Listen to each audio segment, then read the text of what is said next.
E aí, você sabe o que tem a ver baleia com espartilho?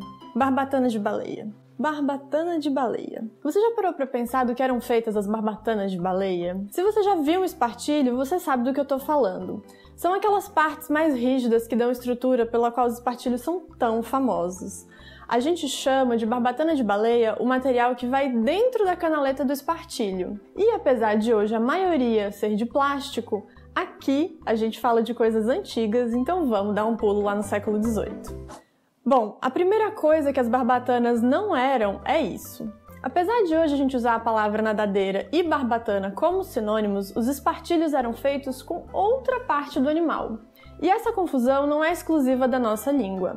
Em inglês, esse material é chamado de whalebone, que quer dizer osso de baleia, mas tecnicamente não é feito de osso.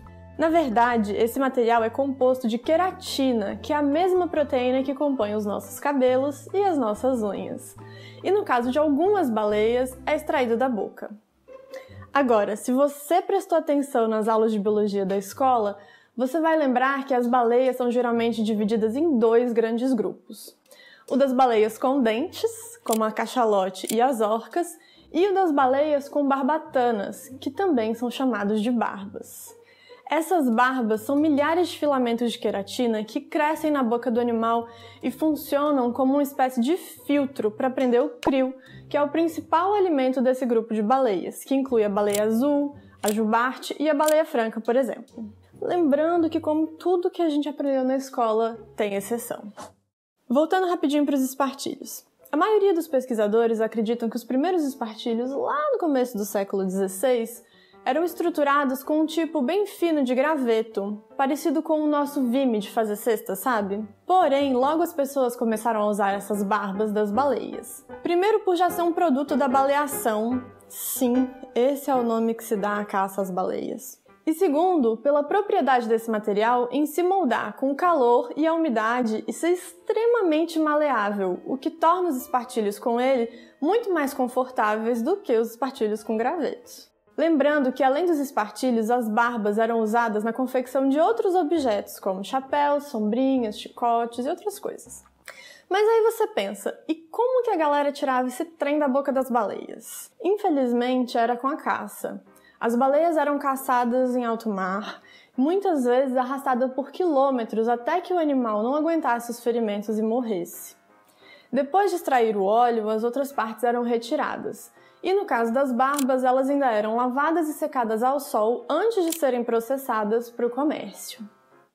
A baleação foi uma atividade econômica que teve seu ápice exatamente entre os séculos XVII e XVIII, o período em que também tivemos o maior número de espartilhos feitos com barbatanas de baleias. Mas os animais já eram caçados antes disso para a produção de óleo de baleia.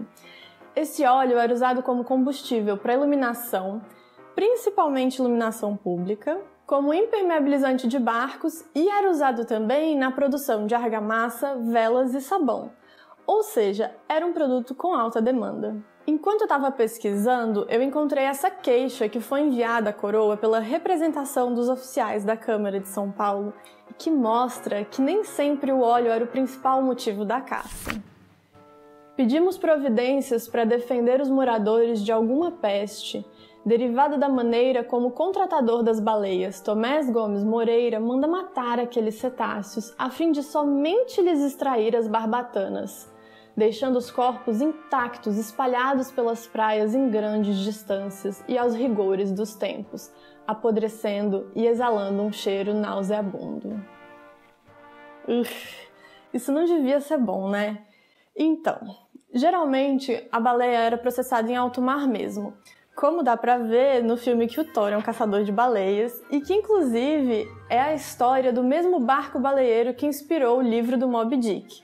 Eu recomendo, mas eu fugi de novo do tema, então vamos voltar para as baleias. Em alguns casos, se as baleias fossem caçadas muito próximas da costa, elas eram arrastadas até a praia para facilitar a extração das partes. E como a gente viu na queixa, os cadáveres dos animais eram deixados na praia aos rigores do tempo, que não devia ser muito bom mesmo. A gente também sabe que as baleias que mais renderam em barbas e óleo eram caçadas no mar do sul do Brasil, onde elas estavam maiores, logo se convertiam em mais produto.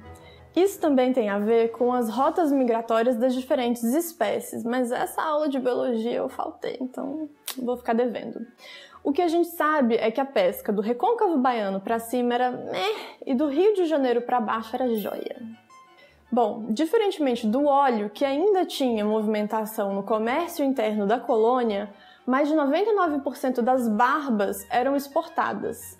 E a gente sabe disso graças aos registros da Companhia da Pesca das Baleias nas costas do Brasil, a empresa que detinha o monopólio da caça nas últimas décadas do século XVIII. E encontrar esses registros foi a coisa mais maravilhosa da minha semana. Então, só para a gente poder se divertir e eu poder usar os dados desse registro, vamos pegar um ano qualquer aqui. 1773, que foi um ano excepcional para a caça, no qual a companhia capturou 1.000 baleias. Essas 1.000 baleias renderam 4.462 quintais de barbas, o que nas medidas de hoje daria mais ou menos 262 toneladas de barbas. 262 toneladas. E eu falei mais ou menos porque eu arredondei essa conta, viu? E dessas 262 toneladas, somente 528 quilos, ou seja, meia tonelada, foi comercializado no Rio de Janeiro. E graças aos registros dessa companhia, a gente sabe também que a maior parte das barbas brasileiras tinham como destino os mercados da França e da Alemanha na Europa. Ou seja, no Brasil, a baleação visava a exportação, principalmente do óleo e das barbatanas. E essa atividade foi mantida como monopólio da coroa até 1801, quando a atividade já era tão pouco lucrativa que não era mais interessante para a coroa manter o seu controle.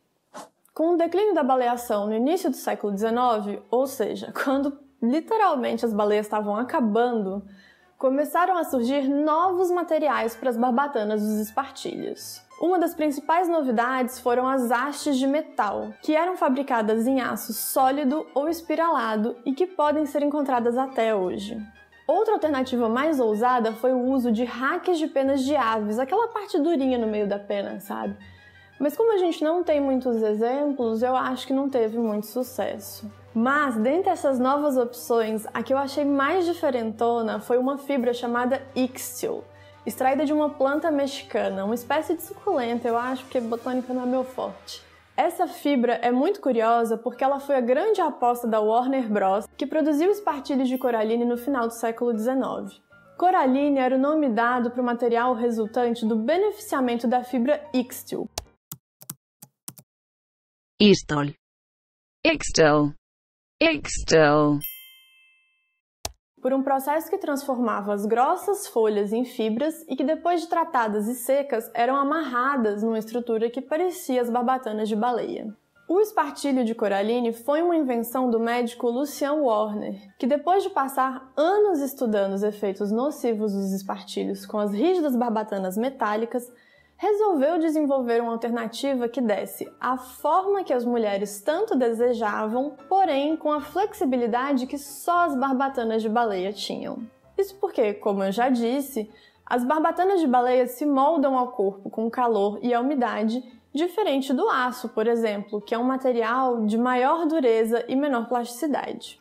Esses espartilhos de coraline eram vendidos como sendo mais saudáveis do que os metálicos e ainda mais maleáveis do que os de barbatanas de baleia. E esse marketing todo criado pela empresa mostra claramente como essa relação entre medicina e os espartilhos ficou muito mais estreita no final do século XIX.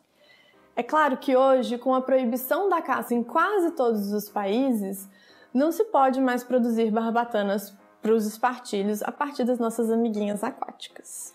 No Brasil, a caça é proibida por lei desde 1986. Mas, graças às novas tecnologias, algumas empresas especializadas conseguem fabricar uma barbatana sintética que se aproxima muito das propriedades do material animal, como essa aqui.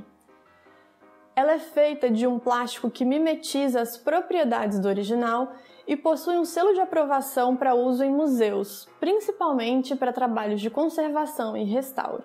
E para quem tiver interesse, esse material é vendido como Synthetic Whale Bone na internet. É isso, hoje teve mais bicho do que roupa, mas eu espero que você aí do outro lado tenha aprendido algo de novo. Como sempre, eu deixo vários links aqui na descrição para quem quiser saber mais. Tchau!